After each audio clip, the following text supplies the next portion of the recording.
Leaders across the country have today condemned what they term as brutality and excessive use of force by the police in enforcement of the curfew recently imposed to contain the spread of COVID-19.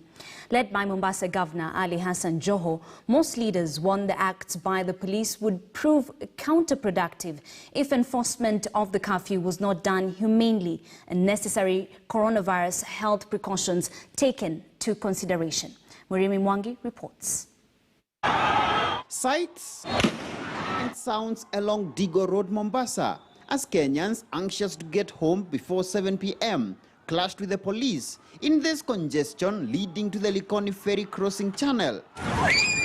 A scene reeking of brutality as security agencies in their own way enforced the 7 p.m. to 5 a.m. curfew as recently announced by President Uhuru Kenyatta. And now, leaders across the country, led by Mombasa Governor Hassan Ali Joho, have vented out their disappointment. There is no point to use so much force. Lakini mwananchi naye afate. There is no point where a country is under a curfew on matters health that canisters, tear gas canisters have to be thrown. Please, tusione hiyo scenario ya jana kwenye tunadharau yale ambayo yanasemwa. You know, hii ni kitu ambacho lazima kuwe enforced.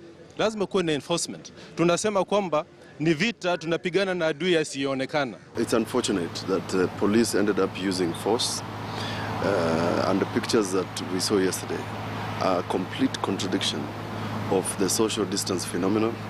It's a complete contradiction of a country that is concerned about the coronavirus. They gave the impression that they are dealing with a hostile population that must be cowed in through brutal force.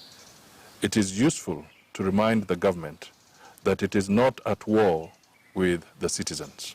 The ensuing stampede putting even more people at risk of contracting the virus, with all caution on the 1 meter apart social distancing thrown to the wind.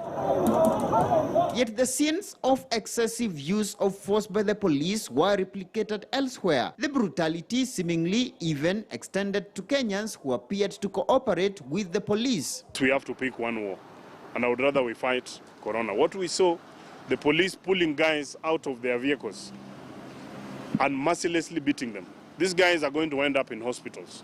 When they end up in hospitals, that is where we actually want to remove the traffic from.